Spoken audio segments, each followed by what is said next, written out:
At the time, William just finished his meditations, and someone hollered, "It's time," and they left. Taking up the spear and placing his helmet on his head, grabbing his shield, William prepares to make his way to the front where the Mother of Dragons, the Queen Daenerys Stormborn of the House of Targaryen, will be seated. This will be quite the spectacle, as he wears no armor like that ever found in her kingdom. And for him, it is perfect because since he represents the human race and must prove that he's not a weakling, though he may be low in stature and with human frailties, does not want to be looked upon as such. And in order for himself, based on his own human reasoning, not to be walked over and taken advantage of, he must prove himself a worthy opponent from his world. And what better way than to wear armor combined of both kingdoms of Rome and Greece to represent the human race of his world for which he cannot return. So he makes his way through some corridors and takes his place in front of the gates, standing ready.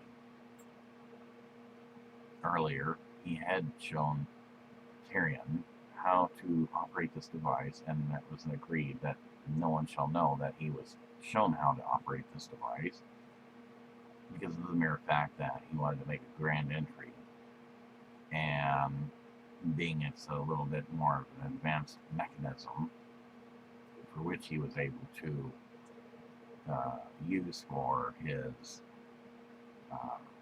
documentation of his experiences for later use of setting out in a special homemade type of rocket vehicle device that should anyone from his world be able to achieve space travel, they would have come across these all documentations of the remainder of his days and the life that he led here in the world of Daenerys Stormborn Targaryen. As the snapping sounds of the doors complete, thus the gates being unlocked, he hears the announcement call before the doors are open.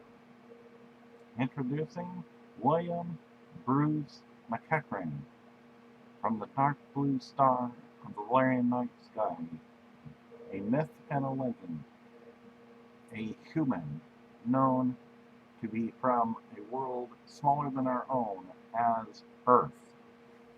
And with that, then the door is open, and William begins his special medieval-style military stance and march. I hear a snap crack. The locks are now starting to be released to let me in. Announcing William Bruce McEachran, who wants a challenge.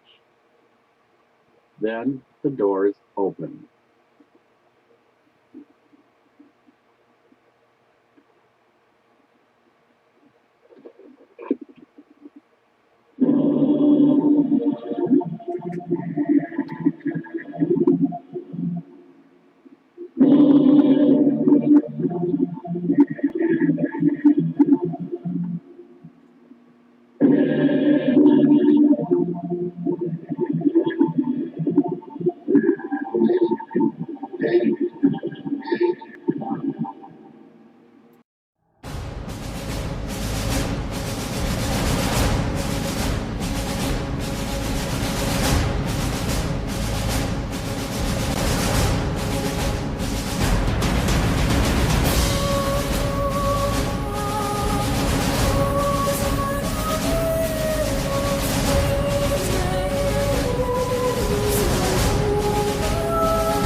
As the thin air blew in quietly, he stood in all his pride and strength as a human before Daenerys.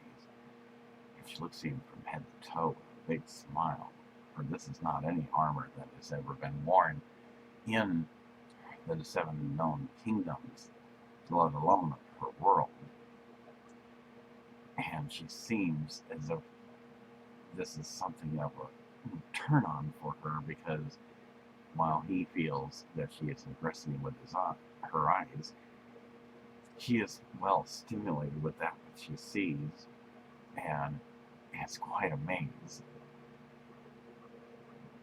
She sees his helmet with the bright red comb, his spear, much different than that of her world and the 7 known kingdoms, and a shield never the likes ever seen in her world, his golden armor, and a type of skirting which she finds amusing because it would almost seem as if it would be something only a woman would wear, and yet very little protection for the arms, though covered at the upper arm and the forearm, the kneecaps and the lower leg, and reef-like boots.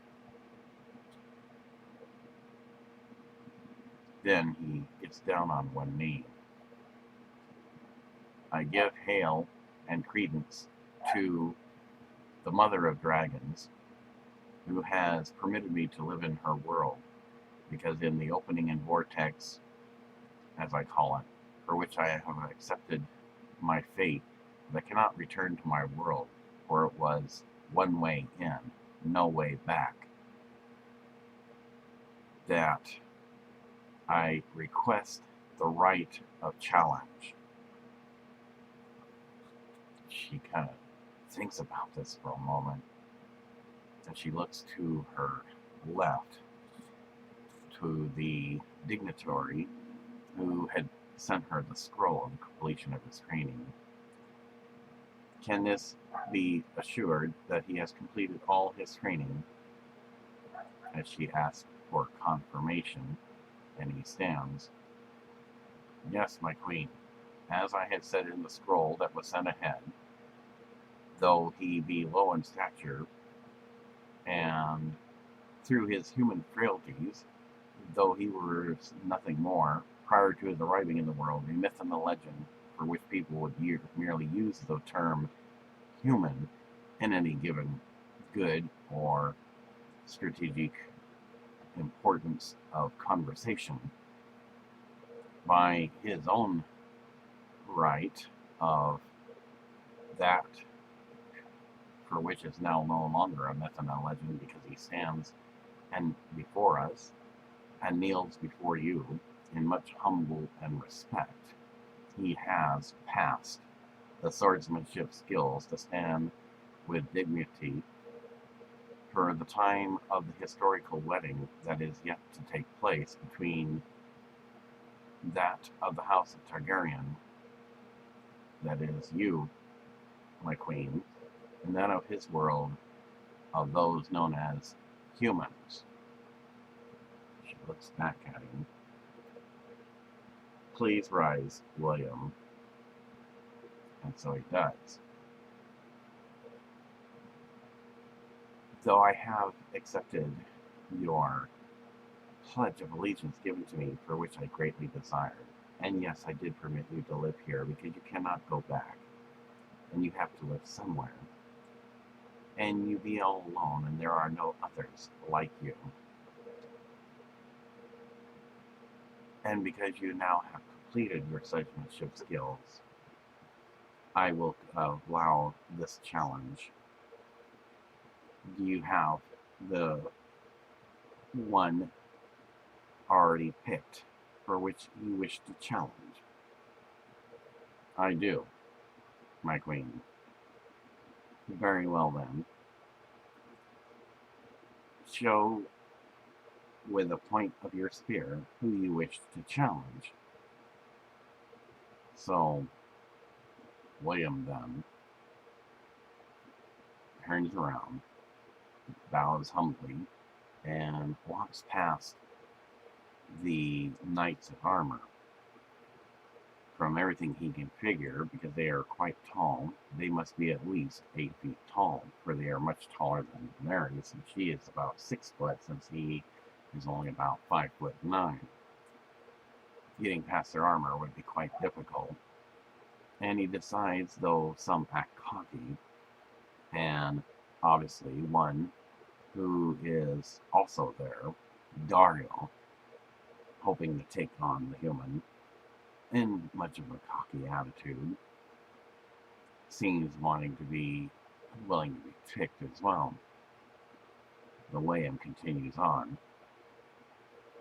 Daenerys watches him carefully as he slowly makes his way past them. He then stops and does a right face type stance, and he closes his eyes as if he was about ready to meditate. Everyone's quiet, no one's saying a word. He then points his spear forward. I challenge one Unsullied Warrior. This took her by surprise, and she did not see this coming.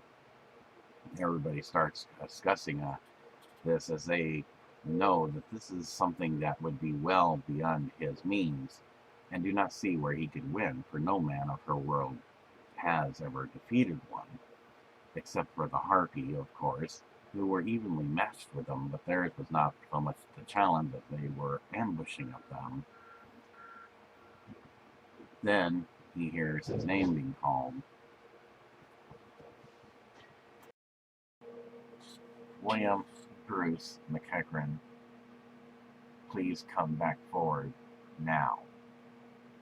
Without hesitation, he makes his way back up front. She doesn't seem too happy about his choice of selection, and then he stops short, bowing before her again. What may I do to serve you, my queen? She looks down at him, very serious. You must know that what you ask is difficult, for no man of my kingdom has ever defeated an Unsullied Warrior. And those that call themselves Harpies, though they be cowards, and merely ambush the Unsullied Warriors, and are nothing more than a match, and are not truly happy than an Unsullied Warrior because of the ways they do it. But you, I believe, are taking way more than I believe you can handle. You may choose again, and I will allow this. William thinks for a moment. Respectfully, my queen, Deanerys, I choose the one I have pointed to. She still doesn't seem quite too happy about his decision. Well then, you must know that as queen, I must uphold the laws of the kingdom, and you do have the right of challenge. However, it is only fair that I should at least let you know that once the challenge starts, it keeps going until one should fall, or until such time I decide to have it stop upon my command. Do you understand? Yes, and I accept the consequences of my decision. Very well then. You have the challenge. Now I need to know the purpose of your challenge. My challenge is to prove my servitude for the queen of the House of Targaryen, Daenerys Stormborn, also known as our Misa, the Great Khaleesi and Mother of Dragons. And furthermore, I would request, should I win this day, that I no longer be looked upon as a mere human of frailties.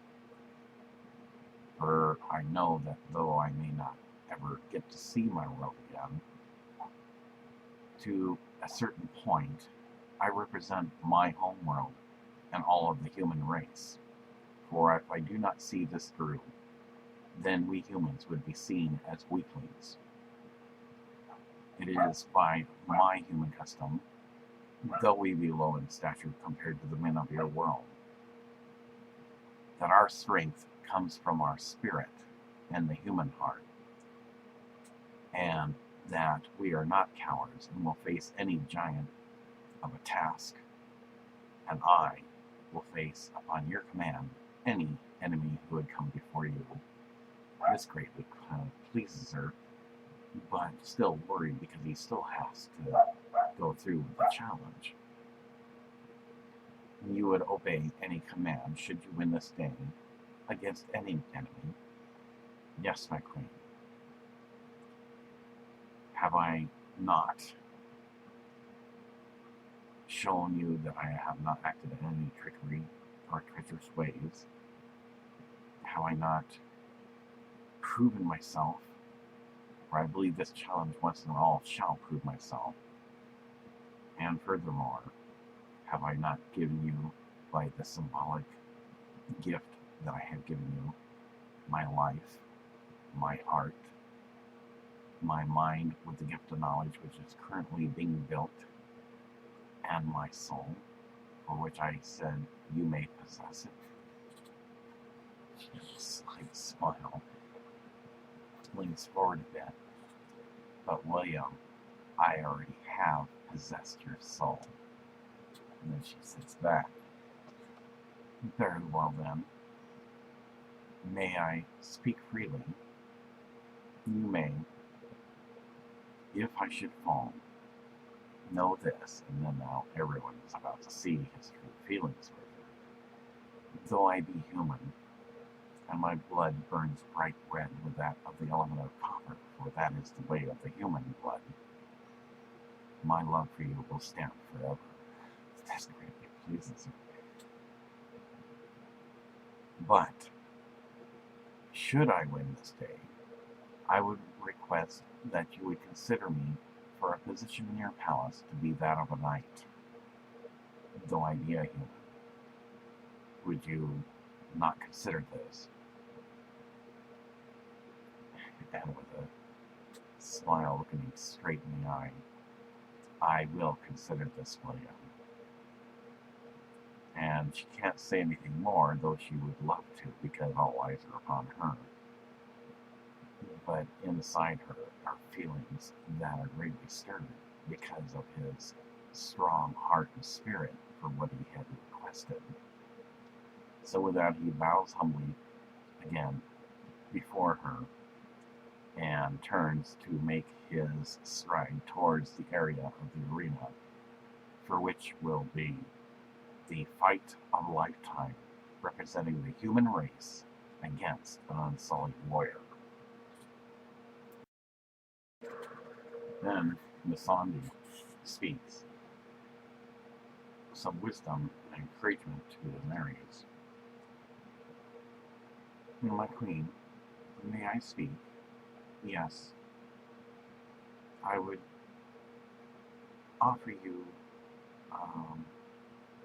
words of encouragement, though it is true no man of this world has ever defeated an unsullied warrior.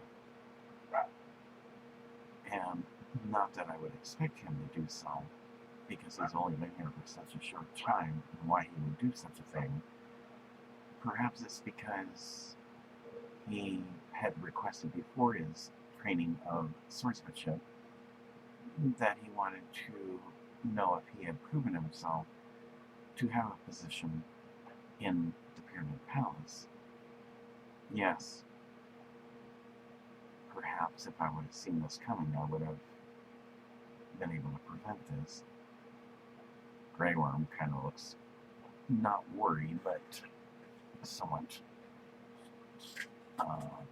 curious about this human and why he would do such a thing. Deanerys looks up at him. Do you know of the one that he has chosen? Yes, we trained together. He is a good warrior. He is known by name as Starburst. He and I, good friends, trained long, hard. This human will be in a fight of his life. Whether he wins, it is uncertain. But it would be a first in all of history that a mere mortal human should defeat one of us. She kind of looks down a bit, still worried about it, but knows that she has to uphold the laws of the kingdom and cannot stop this. So, with that, Asandi stands beside her as she sits down and not sure what to think at this point, and then waits for the challenge combat skills to begin. Human versus Unsullied Warrior. In this first musical scene, William will march out, and the stout Unsullied Warrior will step forward as well as other Unsullied Warriors dump their poles on the ground to root him on. And he turns right, and they slowly walk towards each other. And as they get close to each other, William will notice that he is definitely much taller than him, because he is also taller than Deanerys, who is 6 foot. He is about approximately 7 foot tall. His attributes will be to the fact that he is agile, and yet taller and much muscular. Yet William's attributes, though he be 5'9", is that he is both agile and has that of speed, but his only attributes that he will have is that of the human skills for which he will fall back on. And the one thing that works against him is the fact that the gravity is heavy and the air is much thinner, to which he is not accustomed to. And if he doesn't pace himself correctly, he could, at some point in time during the challenge, if not struck down by the Unsullied Warrior, wear himself out to where he will pass out from lack of air. And so this becomes the musical scene with examples, though not the actual two facing each other off, of the tactics that will be used during the event. So the scenes that are shown of sword fighting, warhammer mace fighting, and spear fighting are mere examples of what the actual movie script scenes will show between human and Unsullied Warrior.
We start marching down the center of the arena. The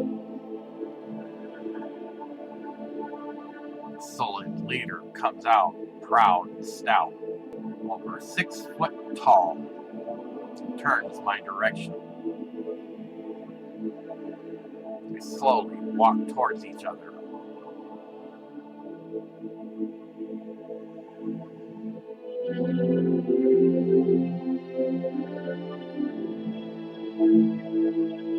Could I defeat this warrior? He is a giant. But I couldn't think about that now. I represented the human race, and it was all upon me to prove, can I defeat him? He looks me up and down as we face each other off.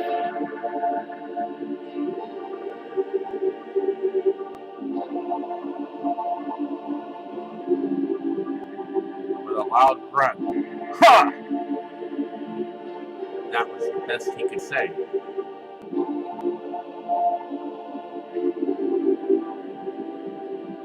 We start spreading apart in a circular pattern. We lower our spears, ready to strike at a moment's notice.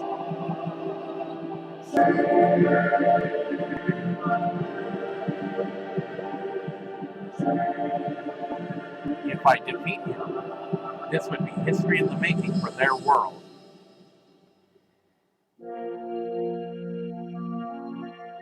He had some abilities in his favor. He had height, agility, and his spear made of an unknown hardened wood of their world. My abilities was my sword, but could not use it till the 3rd round. But I had my shield for spear tactics with the special hole cutouts.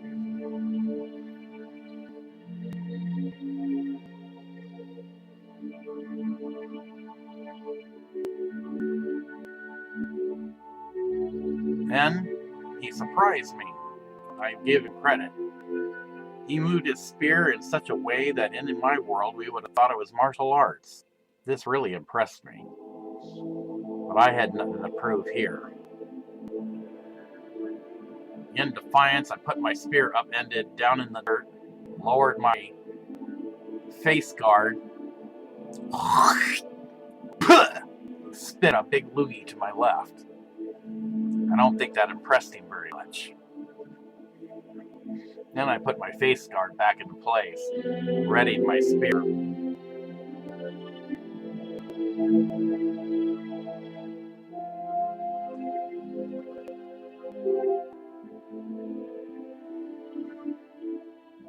The time for the battle was about to begin. And now the time to start the battle commences now.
During the scene, there was many thrusts and jabs at each other's shields, though the Unsullied Warrior's spear was much longer and put a dent into William's. A couple of other occasions, the Unsullied Warrior was able to hit his shield 3 times, thus knocking William to the ground, but he managed to get up just in time. After a while, William was able to jump up and leap forward, hitting his shield and almost causing the Unsullied Warrior to stumble backwards. First, he jumps on the spear, and with a loud shout of "Damn it!" He didn't break it. The spear fighting continues, and at the next time, he was able to pin the spear down a second time and finally breaks the spear. The Unsullied Warrior takes a look at this and sees this by surprise. Deanerys, of course, had jumped up because this was something that she could not believe, that a human had just destroyed Unsullied Warrior's spear, thus causing him not to have one.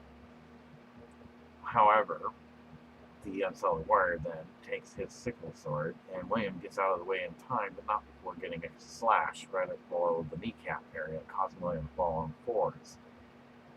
As he feels the pain and the warm blood running down his leg, he circles back to his feet, putting his shield up so that the sickle sword does not go through, and nearly with all his strength shoves the warrior back. Then, with his spear, he points in a defiance-like way, thus being much angered, that of a human emotion. Thrusts the spear into the ground, point up and downward, and then takes out his specially made sword with fused silver and gold of their world, hoping that his science that he applied, thus making it a very hard blade, will prove to work, and thus ends round 1. The next round will be an interlude of sword fighting.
In the last musical scene, the sword fight was on. Clashing of shields and swords clanging against each other. It was all William could do to keep on his feet as he got knocked down several times, but was able to spin around on his back and get back to his feet.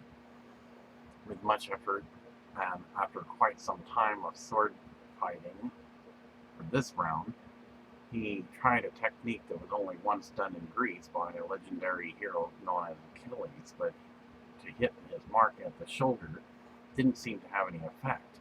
As he came back down, it made quite the impact, and his science that he experimented with in making a sword seemed to prove almost as a miracle in itself, for as the sword came down, it hit the sickle sword, breaking the tip right off. This then ended the round, and William is still trying to get his breath.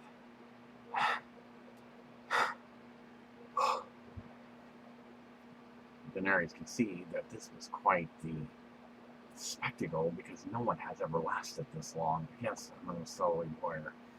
But William was giving it us all. The Unsullied Warrior then suddenly shouts out, "You don't belong here." So William then stands up. "Now why don't you show me the way home? Now let's not dilly-dally any longer. Stop wasting my time."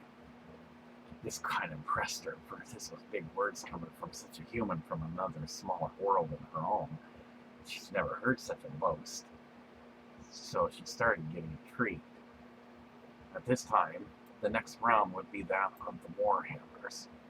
And so, upon signal, which both the Unsullied Warrior already knows about, and William, watching whatever person in charge out there does, has them put their swords down and pick up a weapon of their choice, be it a warhammer, mace, or whatever. The Unsullied Warrior takes a long mace, and William picks up a warhammer, but not like that of the average man of her worlds. Probably one that only Tyrion would handle, but because the weapons of Daenerys' world is way too heavy for him to handle. But he seems to be able to handle this short one, and gives him enough ability to swing. Then he shouts at the Unsullied Warrior, "Sometimes a round shield is not the best shield. That is why I made mine. I will always be protected, while you have to move yours. And sometimes it can also be proven that a round shield can either be ripped apart or shattered. So, bring me your best, Unsullied Warrior." Again, this really surprised her, for she's never heard somebody who lasted this long make such a boastful claim. But he did have the more decorated shield, so she watched intently to see how this next round would take place. In my leg is like almost unbearable. About as bad as when I proved when she awoken my sleeping dragon walking on those hot coals. Now it's a slice above my right leg. Thank goodness it didn't hit an artery. I wouldn't be making this documentary right now. We are now into the second round. We choose our choice of weapons. In this round, it's whoever puts damage on the shield. I choose the shorter hammer because it has 2 spikes on both ends and 1 spike in the center.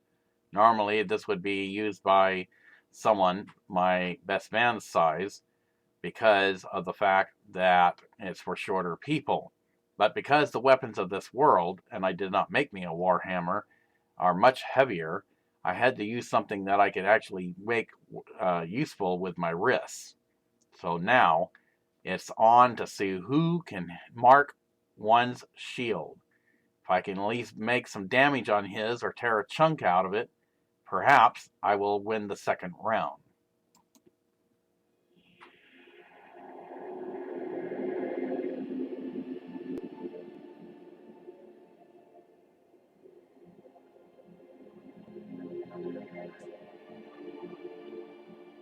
He stares me down, I stare him down.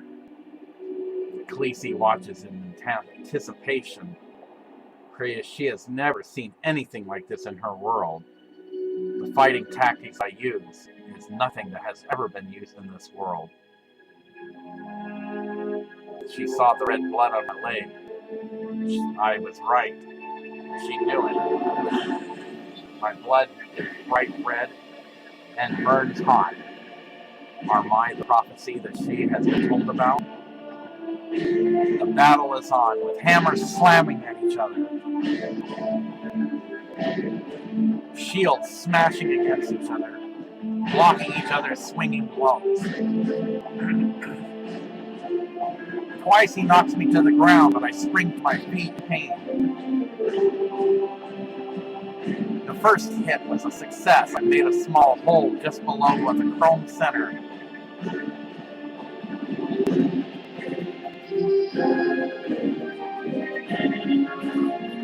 Finally, my hammer stuck in his shield and yanked outward, tearing a big chunk out of his shield.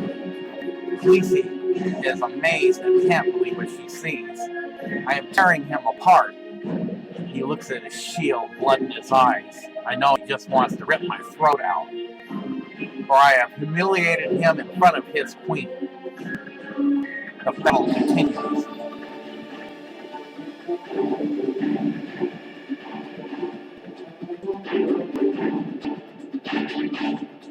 He points his hammer at me. You won't win this day. Is that all you got? Show me what else you got, if you think you're so big. My big words seem to stir something else in Khaleesi. The battle continues, swinging and hitting other shields.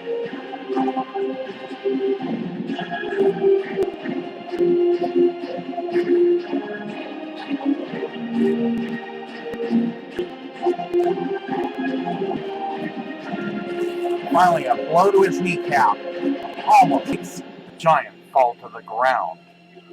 The second round is over. What next?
in this last scene, it was very brutal. As William did kicks to the chest and used maneuvers that she's never seen before, she suddenly stood up, and it was as if it was the greatest thing she had ever seen. She cannot believe a human would last this long. No man of the world would, and it would be quickly killed. The Unsullied Warrior was getting very angry. You'll never be a warrior. That's why I'm a human, so get used to it and deal with it. And the fighting continued, with shields clashing against each other, and much fighting going on tightly enclosed around each other. And it was amazing, as if the crowd, for some reason, was cheering the human on this time because of how long he lasted. Injured, blood all over his leg, staggering, and still not giving up. And so, as this round ends, it finally was getting close to the grand finale. One more time. This guy is real tough, trying to take down a guy his size. He's trying to struggle to get back up from staggering. I suddenly run forward. This is it. Moment of truth. He doesn't see me coming up behind him. Regaining composure, I run up, kick out his hard left knee, bringing the warrior to the ground on his back with a big thump. Then, as I leap back, I'm leaping in the air, I move one more tactic. I grab the sword with both hands, ready to strike. And as I'm coming back down, I land on his chest, sword falling with my hand to his throat. Khaleesi sees this and jumps up and raises his right hand and cries out, "Valaja!" All's quiet. Oh no, unknown what that word means. It's foreign to me. My hands are sweaty. My blade of my sword barely touching his throat. He's breathing a little bit hard, but I'm breathing the hardest. The warrior still lives. Slowly and painfully, with caution, I remove the sword from his throat and roll off so I'm level onto the ground. And once on all fours, I'm struggling in pain. Finally, with much effort, I'm hung over.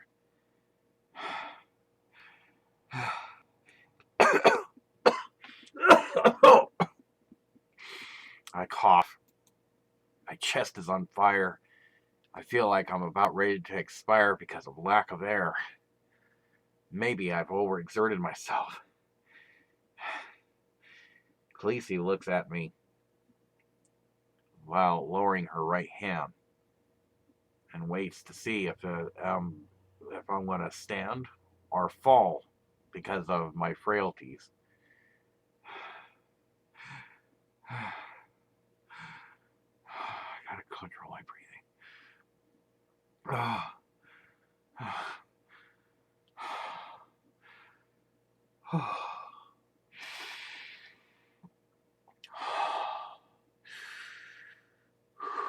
And I slowly rise in a straightward manner so that I stand tall and proud, with sweat all over my face. And I stand with dignity, looking Khaleesi right in the eye as her serious eyes look right back at me, as though they were beautiful flaming jewels. She's staring at me because she can't believe what she just saw a puny human do to her Unsullied Warrior. Chapter 6, Scene 1, Part 4. With the battle having been stopped by Khaleesi, either because she was worried about me, or maybe she just didn't want me to kill her Unsullied Warrior, I knew what I had to do. so that he would not have any grudges against me. Now, whether they actually carry grudges or not, I did not know. Maybe this is just a human emotion, I'm thinking, not knowing the customs and their ways or of Unsullied warriors. I kind of limp towards the one of the spectator barriers, and I asked my best man, after announcing to him, "You are now my best friend. I need the dagger of honor." "You're not going to finish him off, are you?" "No. I must restore his honor, so there is no grudges. I don't know if they carry grudges, but I feel this is the right thing to do." So he hands me the dagger. I limp back towards the Unsullied Warrior, who was just barely getting up. I looked over him, and he looks up at me, angered that I, a puny human, had defeated him. I hold out my hand, and I told him, "I know what you had to do, because that is way you are trained. And you are right, I am a puny human, but I am human from my world. I could have killed you, but I did not, because it was not my intention to do so." So I grab his hand and stand him up. "This was a challenge. You are the best fighter. You should be honored and proud." And then I held out the dagger to him. "I wish to restore your honor, sir. Thank you for having given me the best fight ever, for it was merely to prove my loyalty to the Queen."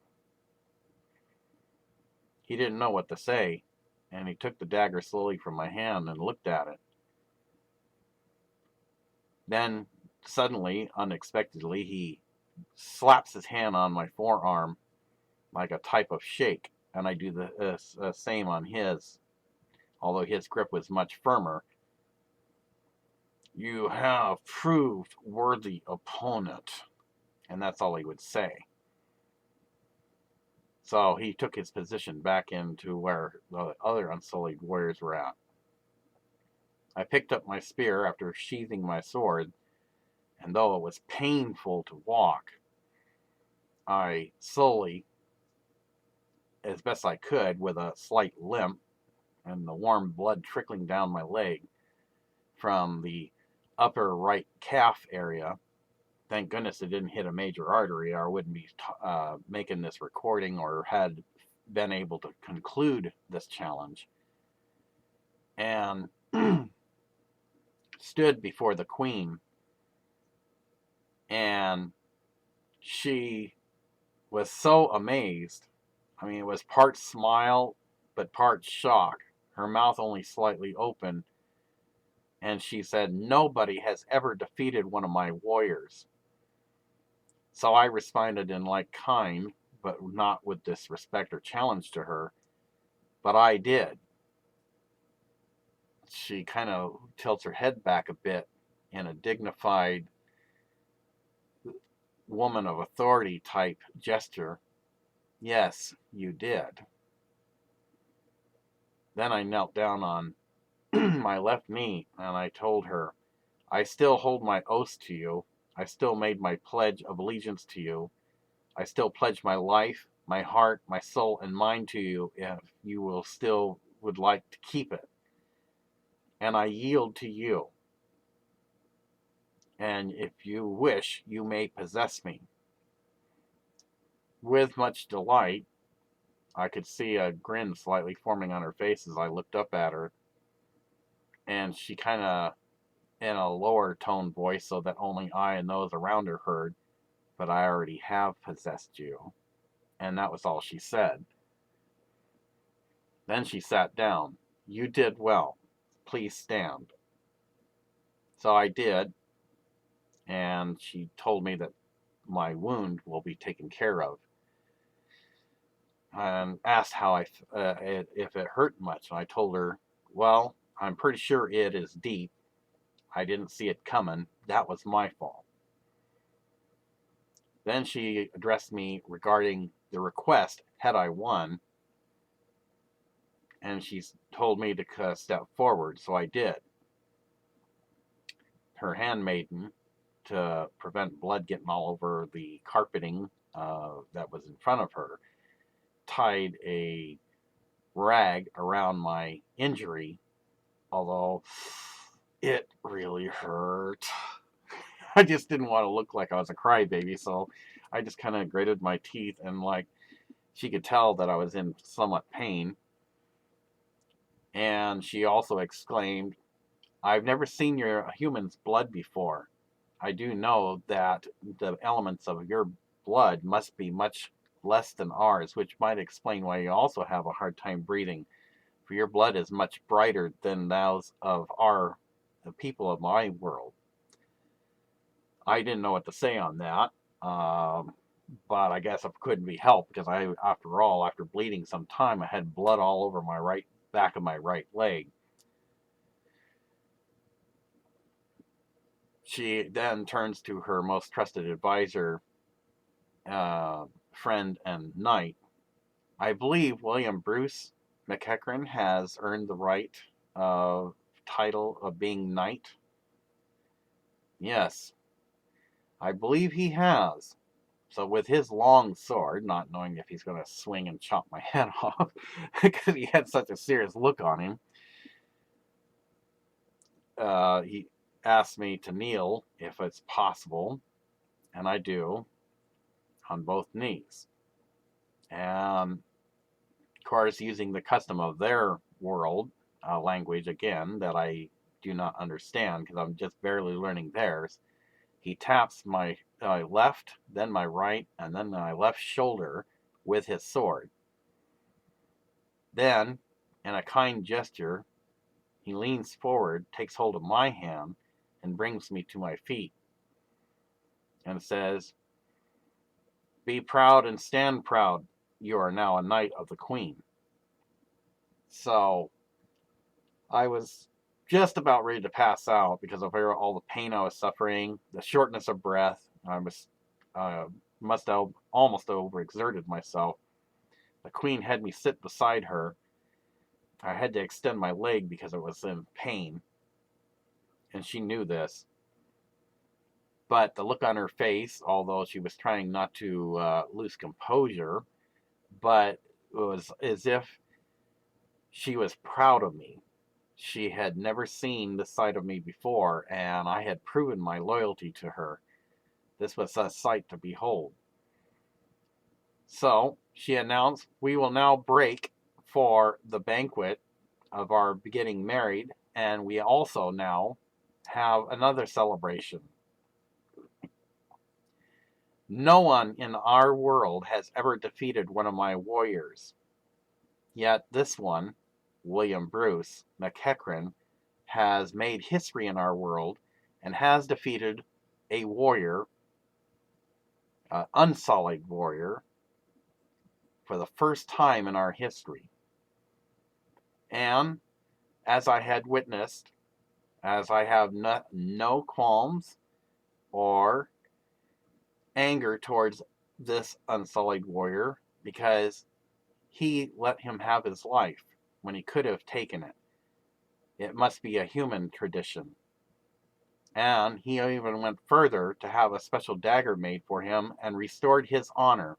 So therefore, that warrior shall remain. So with that having been said, and it being her final decree,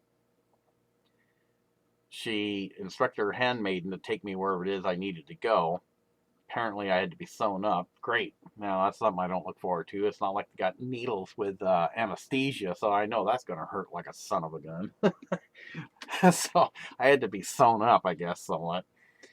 And the Queen said that she would see me in a while, as soon as I have been properly treated for my wound. And so as everybody was starting to leave, she quickly turned around, puts both hands on my face, kissed me on the lips, and said, "I'll be waiting," and left. This was the greatest moment of my life. I couldn't believe I was still alive. That warrior was tough, and I picked the toughest warrior, and I defeated him. And nobody in her world has ever defeated any of her warriors. I just couldn't believe. I kept having to play back through my mind. What if I had slipped? What if it didn't go the way it went? But I had to think positive and relish the moment, because this was something that was even unexpected for me. Had I chosen somebody with heavier armor, I probably would have not been so fortunate. But that doesn't make the Unsullied Warriors any less either, for their armor may be different, but what they have is the height and agility. This was the ultimate challenge. And so now, since I am the only one of my race here on her world that has ever defeated her Unsullied Warriors, I don't think she has anything to worry about, because it's not like there's other humans that would. So, in which case, she still regains her honor and respect for having the toughest warriors. Therefore, she has lost nothing, and I think she already knows this. So, with that having been said, I follow the handmaiden to wherever it is that needs to be gone. I go. They apparently have some kind of weird ointments and some weird stuff they had me drink. It kind of, I guess it's like a liquid form of anesthesia, because it did cause my leg to feel heavy and go numb. And even though with a slight pinch, I could feel something going through the back of my leg. So apparently I was being stitched up. So that concludes this battle scene for this time.